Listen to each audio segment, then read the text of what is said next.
ఆ సిద్ధచారణులందరూ కూడా చూస్తున్నారట హనుమత్స్వామి ఎట్లా చేస్తారో అని. ఎట్లా వెళుతున్నారు హనుమత్స్వామి అంటే, గరుక్పంతుడు ఎట్లా అయితే పర్వతం మీద నుంచి ఆకాశంలోకి ఎగురుతారో గరుక్పంతుడు వారిలాగా. సుపర్ణుడు అంటే గరుక్పంతుడు అని అర్థం. గరుక్పంతుడు ఆకాశంలో విహరించినట్లుగా నేను హనుమత్స్వామి సముద్ర లంఘనానికి ప్రయత్నించారు. ఊరు వేగోత్థిత వృక్షా ముహూర్తం కపిమన్వయం ప్రస్థితం దీర్ఘమధ్వాన్నం స్వబంధుమివ బాంధవా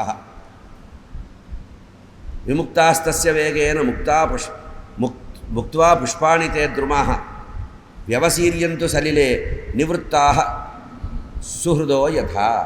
ఉదయం చెప్పాను, ఎప్పుడైతే బంధువులు ఇంటికి వస్తే బంధువుల్ని సాగనింపడానికి ఏ విధంగా అయితే ఆ ఇంటి యజమాని ఎట్లా బయటికి వస్తాడో, హనుమత్స్వామి తన యొక్క ఊరువులు అంటే కాళ్ళ యొక్క తొడల భాగంలో ఒకసారి లేస్తుంటే ఆయన వేగానికి గాలి కూడా వచ్చిందిట. మనం వేగంగా పరిగెత్తినప్పుడు పక్కన వాడికి గాలి తగులుతుంది. అట్లాగే స్వామి ఇట్లా ఆకాశంలో ఎగురుతున్నప్పుడు ఒక క్షణకాలం అట్లా వెళ్ళే సమయంలో వృక్షాలన్నీ కూడా ఎగిరినాయట. ఆ వృక్షాలకు ఉండేటువంటి పెద్ద పెద్ద పుష్పాలు పూలన్నీ కూడా హనుమత్స్వామి మీద పడి నీళ్ళలో పడ్డాయట.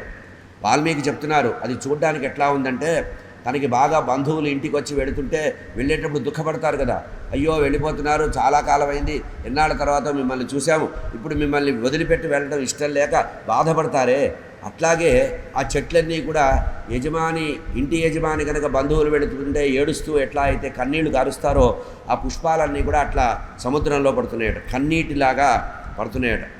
ఇక హనుమత్స్వామి సముద్రానికి లంఘించే సమయంలో ఆ సూర్యభగవానుడు అనుకున్నట్ట, నా శిష్యుడైనటువంటి హనుమత్స్వామి సముద్రాన్ని దాడుతున్నాడు, ఇప్పుడు నేను వేడి తగ్గించుకోవాలని మబ్బుల చాటుకు వెళ్ళాట. మబ్బుల వెనక్కి వెళ్ళి సూర్యుడు ఆ హనుమత్స్వామికి ఏమాత్రం వేడి తగలకుండా చూశారట. అంతేకాకుండా వాయుదేవుడు అనుకున్నట్ట, మా పిల్లగాడు పాపం చాలా కష్టపడి సముద్రాన్ని దాటుతున్నాడు రామచంద్రమూర్తి కార్యం కోసం, అనవసరంగా వేడి గాలి తగలకూడదని ఆ వాయుదేవుడు చల్లటి గాలి వీస్తున్నట్ట. శ్రమ లేకుండా తన యొక్క కుమారుడైనటువంటి హనుమత్స్వామికి వేడి తగలకుండా చల్లటి గాలి వచ్చేటట్లుగా శుభ కళ్యాణ పరంపరలు వచ్చేటట్టుగా హనుమత్స్వామికి ఈ విధంగా చేస్తున్నారు. ఇట్లా హనుమత్స్వామి ఎప్పుడైతే సముద్రాన్ని దాటుతున్నారో అదే సమయంలో ఆ ఋషులందరూ కూడా అక్కడ కూర్చొని హనుమంతుడు చేస్తున్నటువంటి ఆ ప్రయత్నాన్ని ప్రశంసిస్తున్నారట, చాలా గొప్ప పని చేస్తున్నాడని. ఇట్లా ఉంటూ ఉంటే సముద్రాన్ని దాటడానికి ప్రారంభించినటువంటి హనుమత్స్వామి ఆకాశంలో ఏ ఆధారం లేకుండా శూన్యమైనటువంటి ఆకాశంలో సముద్రాన్ని దాటుతున్నారో ఆ సముద్రుడికి ఒక ఆలోచన కలిగిందిట. కింద ఉన్న సముద్రుడికి ఒక ఆలోచన కలిగింది. ఏం కలిగింది?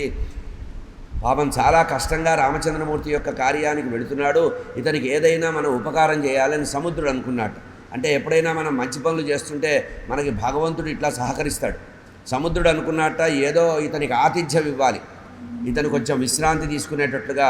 ఇట్లా హనుమత్స్వామి 20 యోజనాలు దాటాట. 100 యోజనాల్లో 20 యోజనాలు దాటి ముందుకు వెళుతుంటే ఆ సమయంలో ఆ సముద్రుడు అనుకున్నట్ట, గతంలో ఒకసారి ఈ రామచంద్రమూర్తి యొక్క వంశంలో పూర్వీకుడైనటువంటి సగర చక్రవర్తి యొక్క కుమారులు తవ్వారు సముద్రాన్ని తవ్వి సముద్రాన్ని వెడల్పుగా లోతుగా తయారు చేశారట.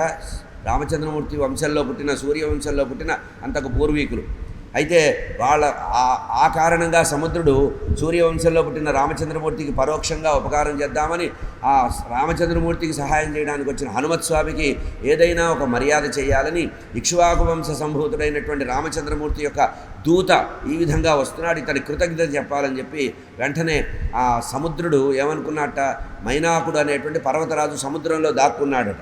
ఆ పర్వతరాజు మైనాకుడికి పిలిచాట, నాయనా మైనాక, రామకార్యం శ్రీరామచంద్రమూర్తి యొక్క కార్యాన్ని నెరవేర్చడానికి హనుమత్స్వామి సముద్రాన్ని దాడుతున్నాడు, ఈ సమయంలో అతను కొంచెం అలసిపోయి ఉంటాడు, అతనికి నువ్వు మధ్యలో విశ్రాంతి కలిగించమన్నారట. అంటే సముద్రం లోపల ఉన్నటువంటి మైనాకుడు అనేటువంటి పర్వతరాజుకి పైకి రమ్మన్నారట. సముద్రం పైకి కొంచెం వస్తే అది హనుమత్స్వామి విశ్రాంతి తీసుకుంటాడు అని ఈ విధంగా భావన చేశారట. ఎందుకంటే రామచంద్రమూర్తి యొక్క దూత అయినటువంటి హనుమత్స్వామికి సహాయం చేయడం నా ధర్మం కనుక నా ధర్మాన్ని నేను నిర్వహిస్తాను అని ఆ మైనాకుడిని ప్రార్థించాట. మైనాకుడు ఎట్లా ఉంటాట, మైనాకుడు అనేటువంటి పర్వతరాజు పర్వతం యొక్క కొమ్ము బంగారంతో ఉంటుందిట. మేరు పర్వతం యొక్క కుమారుడు, మేరు పర్వతానికి కొడుకుట మైనాకుడు. బంగారుమయమైనటువంటి శృంగాలంటే కొమ్ములు కలిగినటువంటి పర్వతం కలిగినటువంటి ఆ మైనాకుడు వెంటనే పెరిగాడు, సముద్రంలో పైకి పెరిగాడు.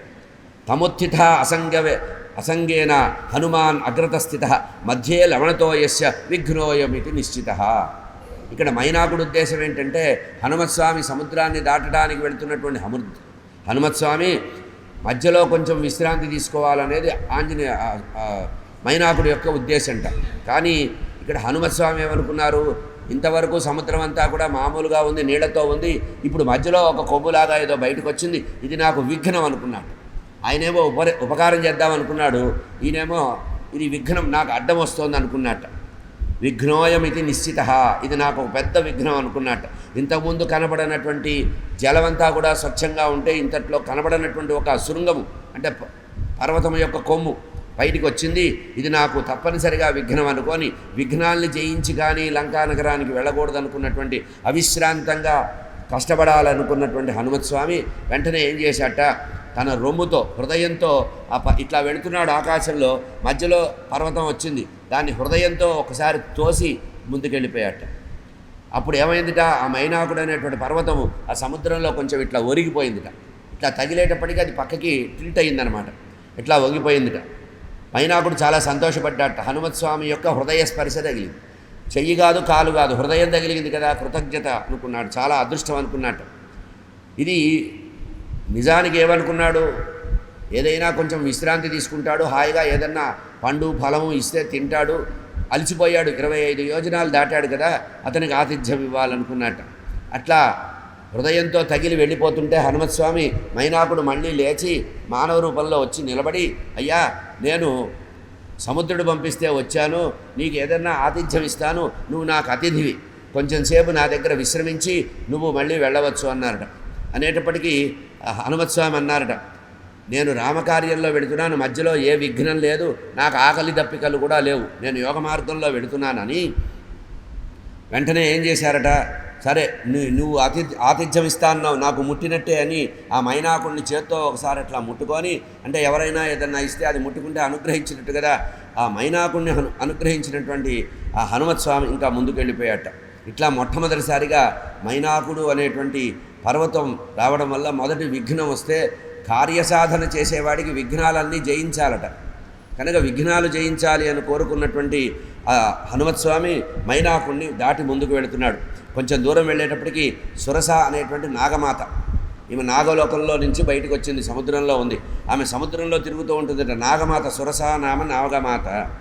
దేవతలందరూ ఈమెని ప్రేరేపించారట, అమ్మా రామకార్యం కోసం హనుమత్స్వామి సముద్రాన్ని దాటుతున్నాడు, శతయోజన విస్తీర్ణ లవణ సముద్రం దాటేటప్పుడు ఇతను నిజంగా సమర్థుడా కాదా, ఇతని యొక్క సమర్థతని పరీక్షించు, మధ్యలో అడ్డగించు, నిన్ను కనుక దాటి వెళ్ళాడంటే ఇతను తప్పకుండా రామకార్యం